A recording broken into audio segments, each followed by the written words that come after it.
Bonjour, ici Piero San Giorgio. Alors, bienvenue dans ma chambre à coucher, dans ma petite maison, la maison de mon grand-père, ici en Italie.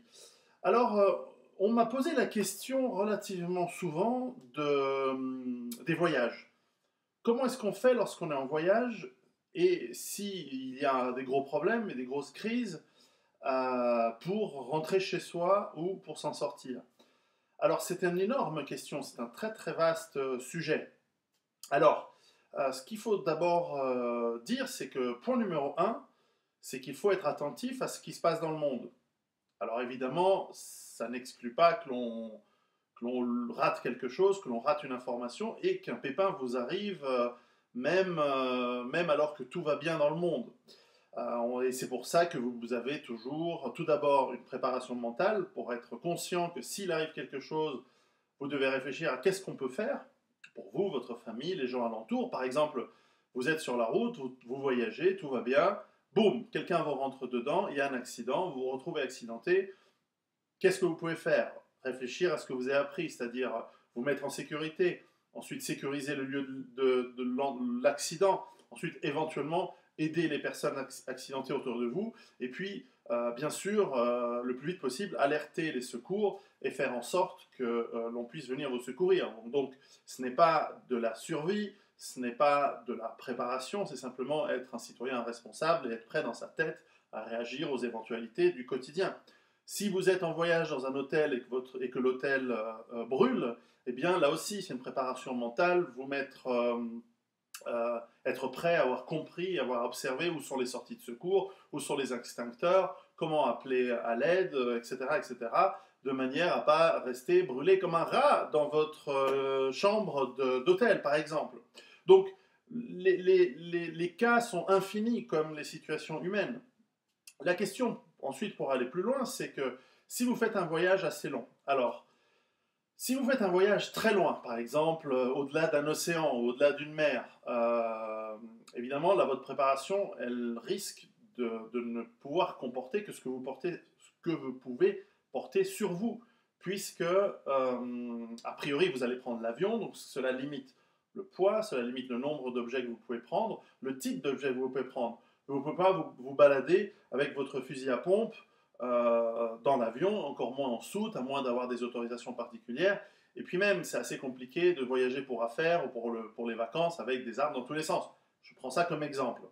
De même que pour la nourriture, vous ne pouvez pas prendre l'avion avec un stock de nourriture pour 3 mois et imaginer que là où vous êtes, vous allez pouvoir revenir.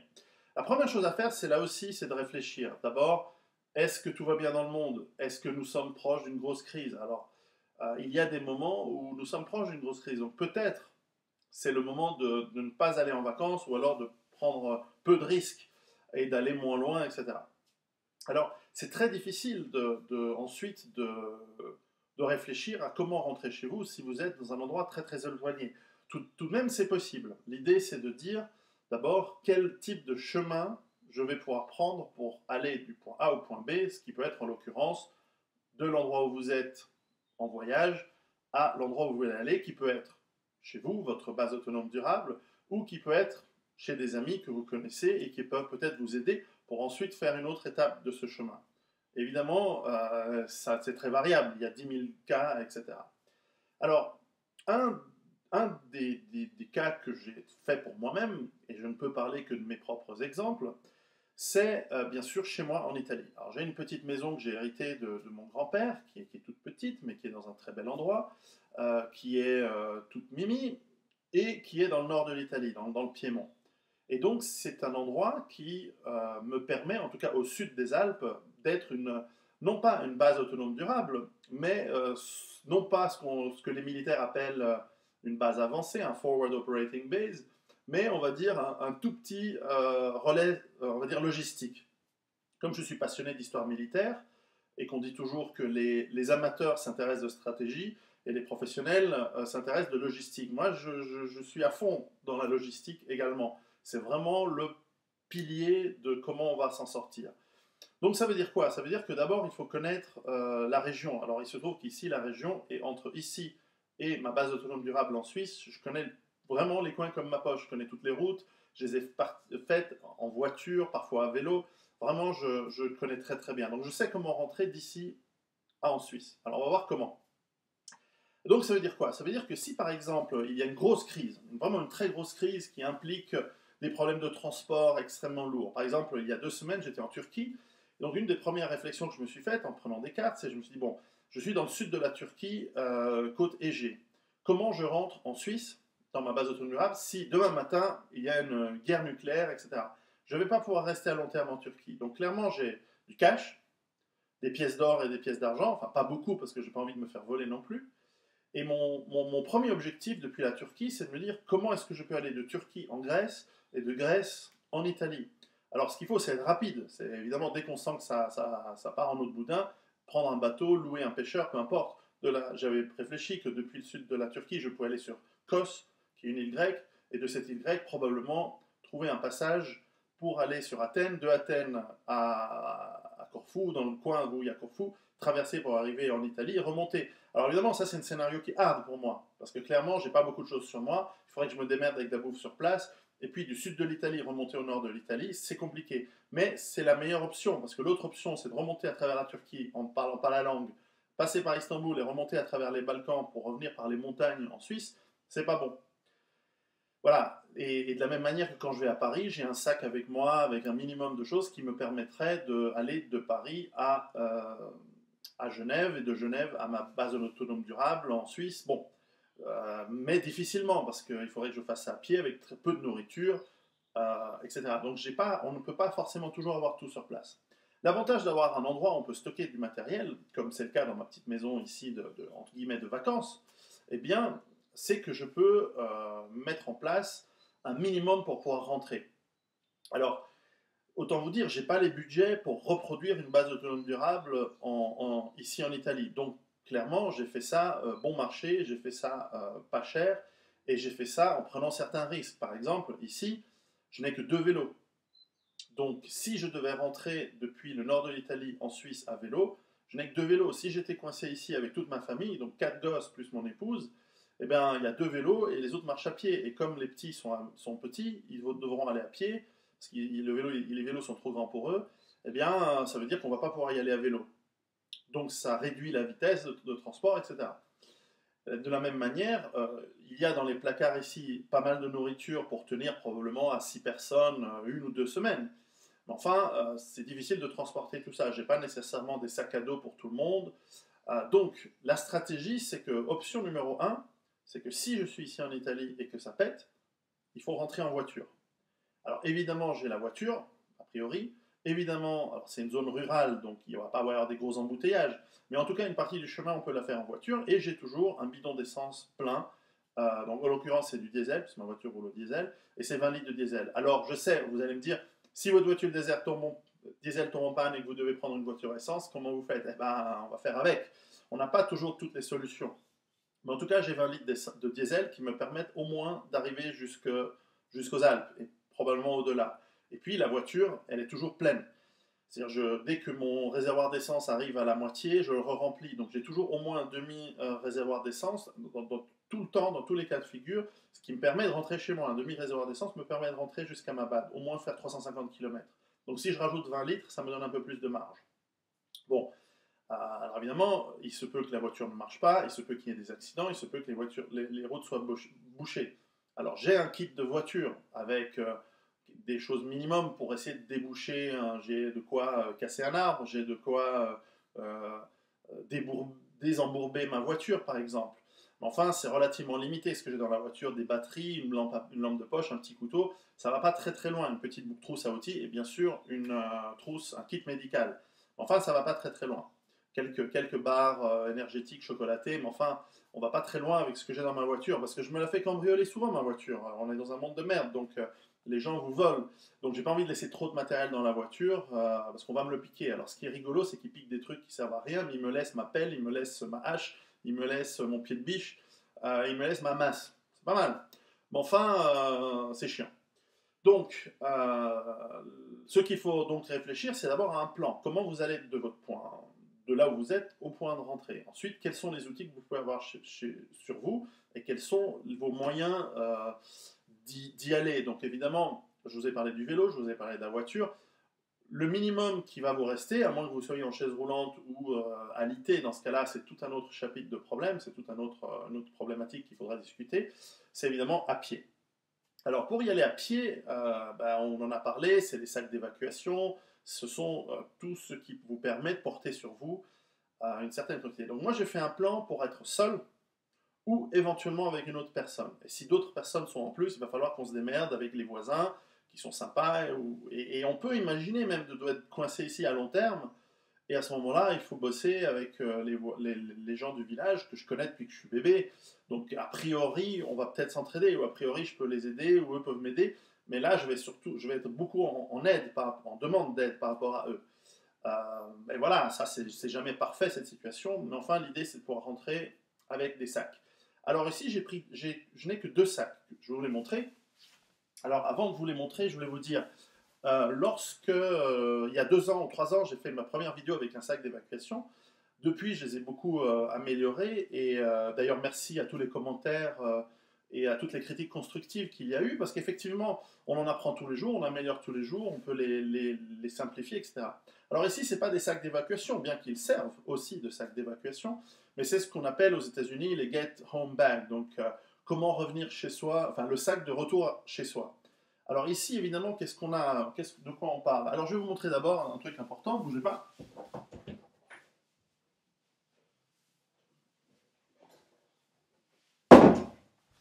Me revoilà.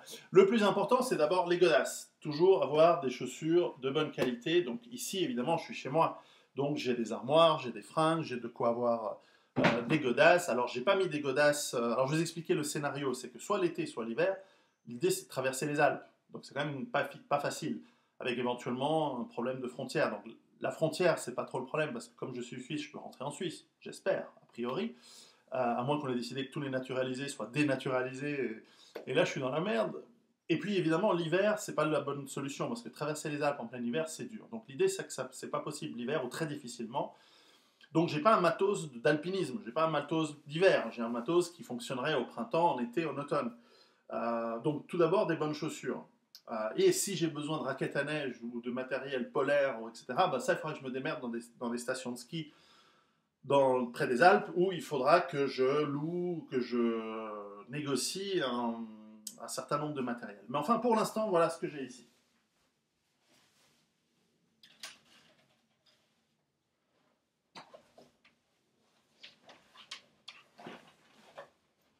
Hop, dans les armoires.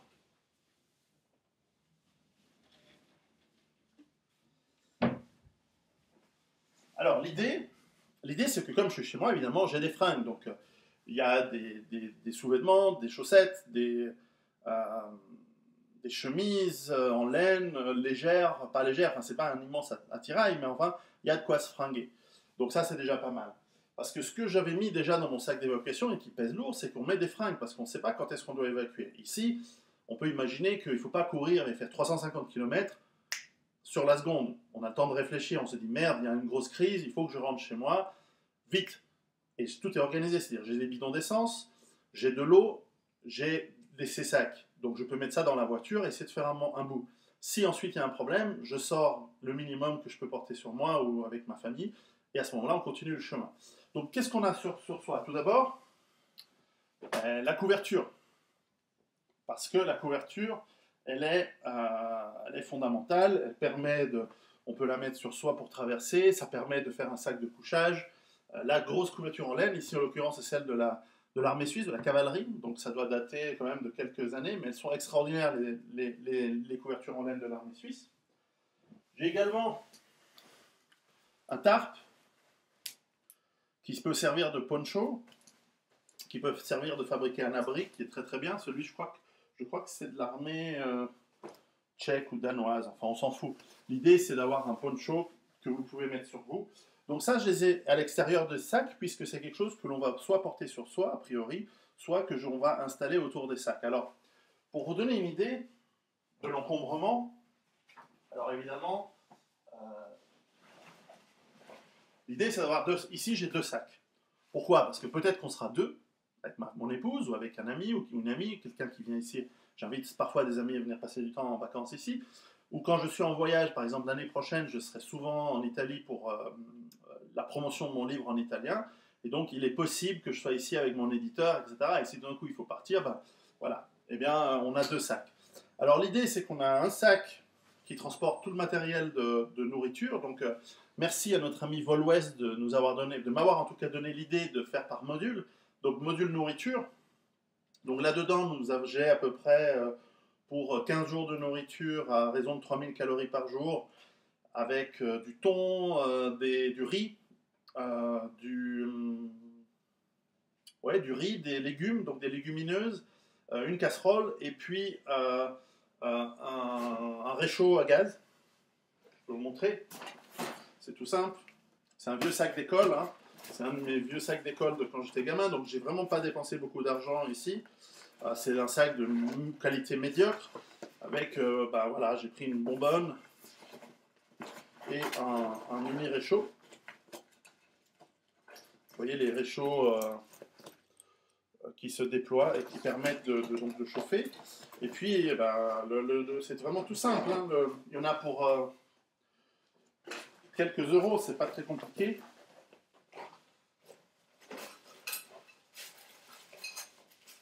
Je me suis pas fait chier à prendre des casseroles en aluminium hyper légères, simplement une casserole normale, et puis voilà, des sacs du riz. Donc évidemment, c'est des sacs de 250 grammes, donc 300 grammes, donc ça fait un gros repas si nécessaire. Et puis voilà, des boîtes de conserve, etc. On va fermer. Et donc, l'idée de faire par module, c'est que on n'oublie pas et on ne mélange pas, et c'est pas le bordel. Donc d'ailleurs, il faudra que je refasse la vidéo sur mon sac d'évacuation à la maison, qui va chez moi à ma base de clone durable, parce que je l'ai complètement refait. Donc typiquement, voilà, si 2 sacs à dos, comment est-ce qu'on fait? Moi je le fais parfois. Alors c'est un peu lourd, mais ça va. Au total, ce sac doit peser 7 kg, tout compris. Et ce sac que je vais vous montrer tout à l'heure va peser à peu près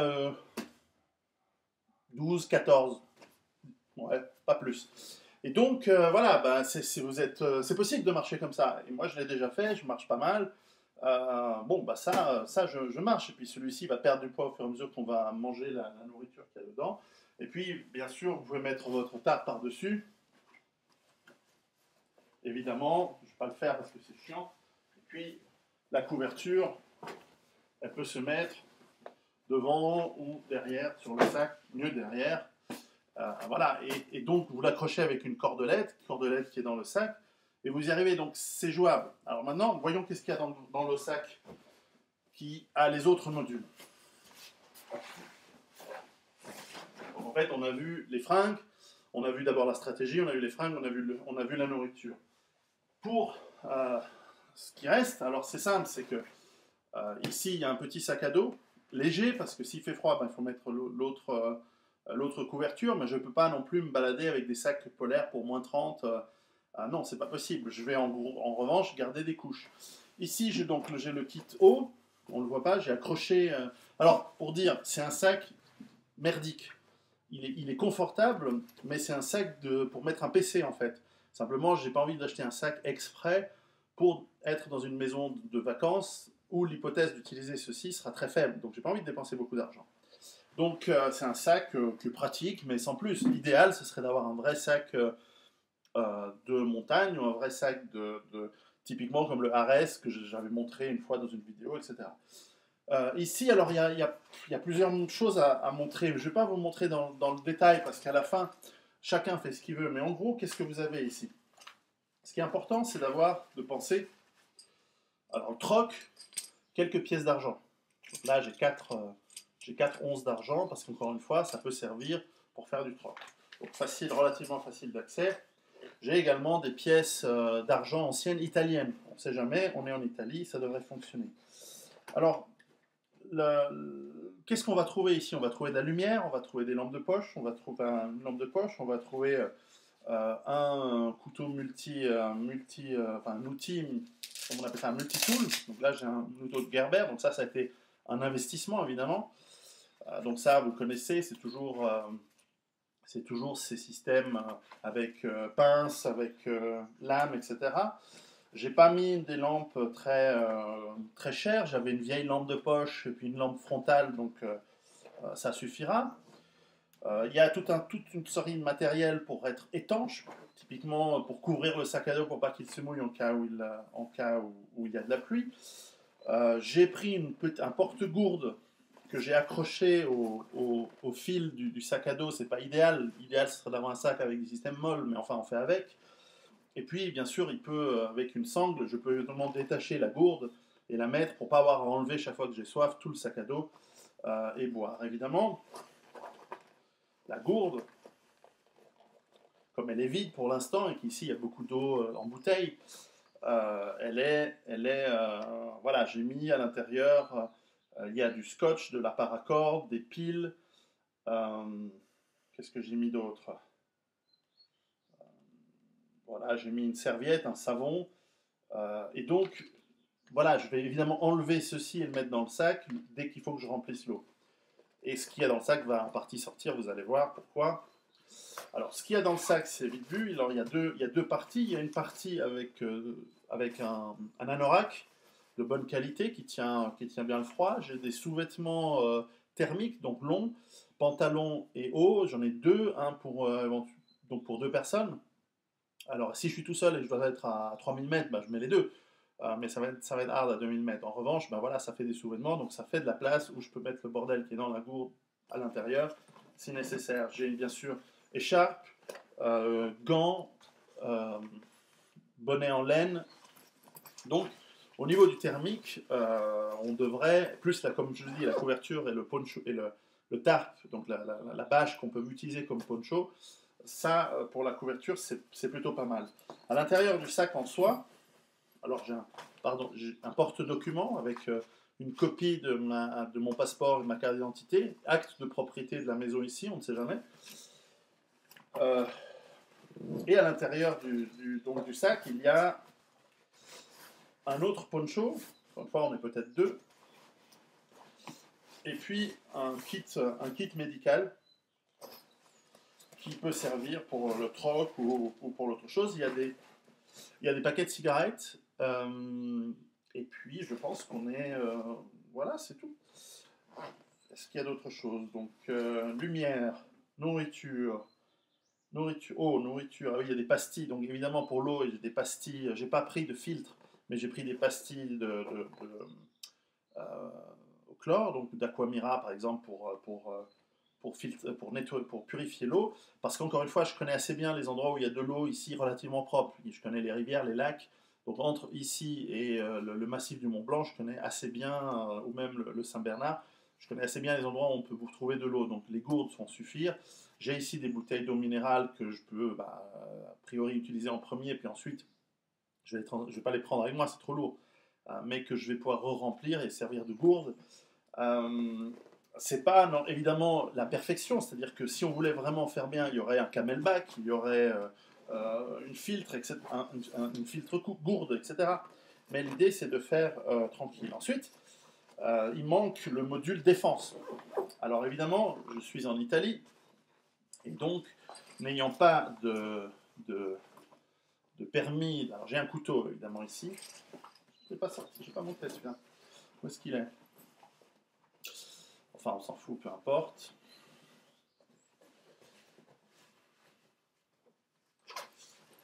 Idéalement, ça devrait être rapidement accessible.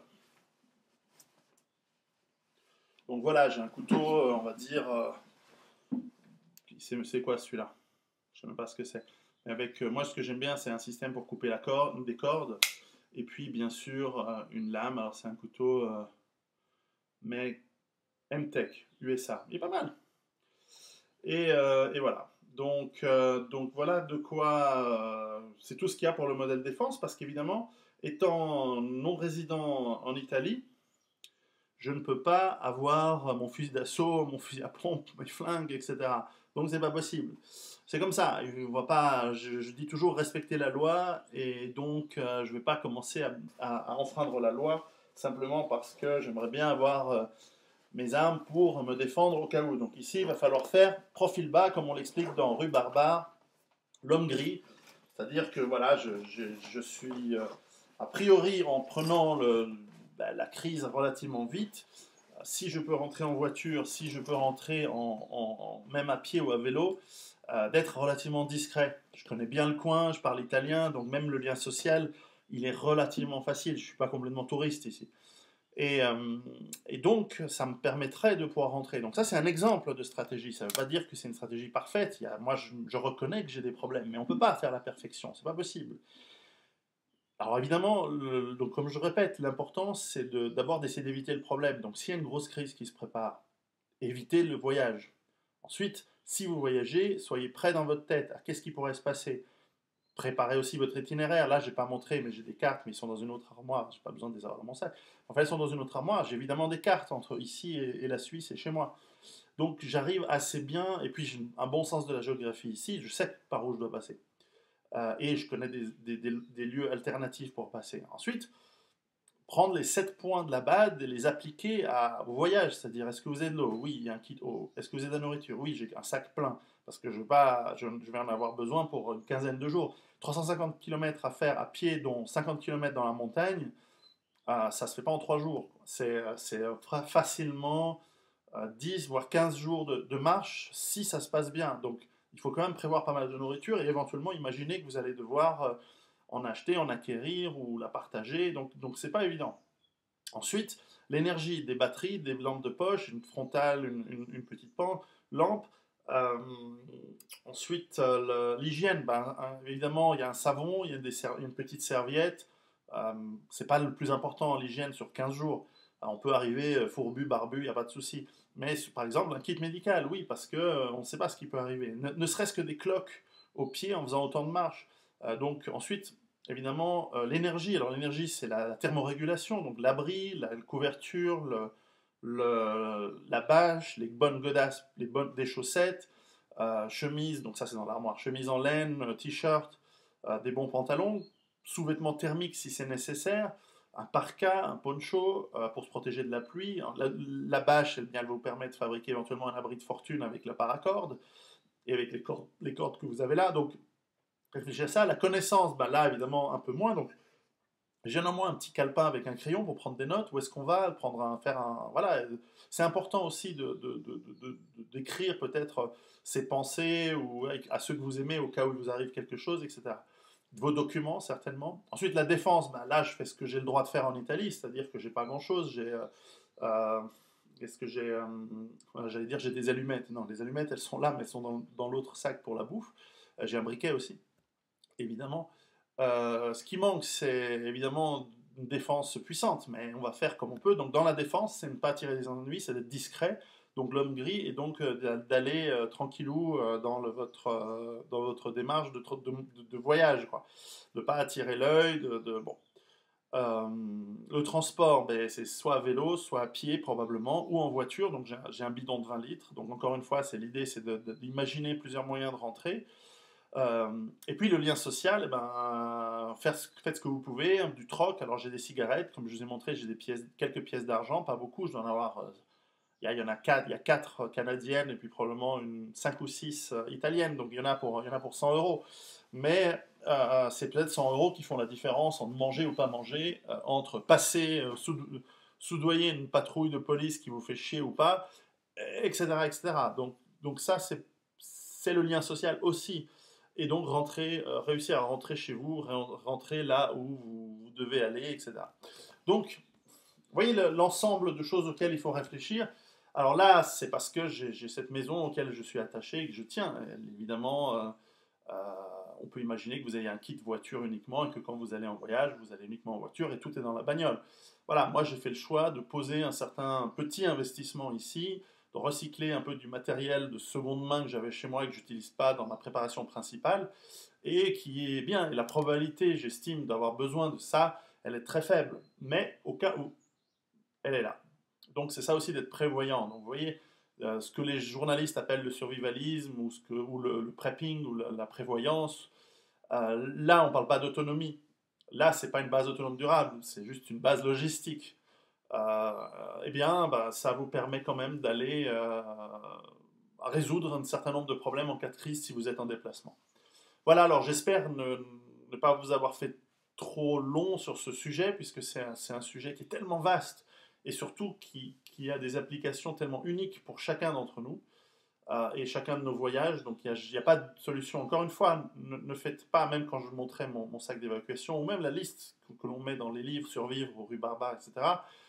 L'objectif, c'est de vous inspirer. C'est pas que vous copiez la liste de A à Z, ou même les sacs à dos que vous trouvez et les sacs de survie sur Instinct de survie, maintenant ça s'appelle Prenons le maquis. L'idée, c'est pas que vous ayez ou que vous achetiez quelque chose de définitif et que ce soit une solution pour toujours, que vous mettiez, bon, c'est bon, j'ai mon sac de survie ou j'ai mon sac d'évacuation ou j'ai un sac pour rentrer chez moi. L'important, c'est de vous faire réfléchir à la responsabilité, à la prévoyance et après d'avoir quelques outils qui vous facilitent la tâche parce que sinon, on peut aussi le faire à poil dans la forêt, sauf que ça va être super dur. Donc, il vaut mieux réfléchir, voilà, les godasses, l'isolation thermique, l'eau, la nourriture, etc. Et avoir un minimum de stock.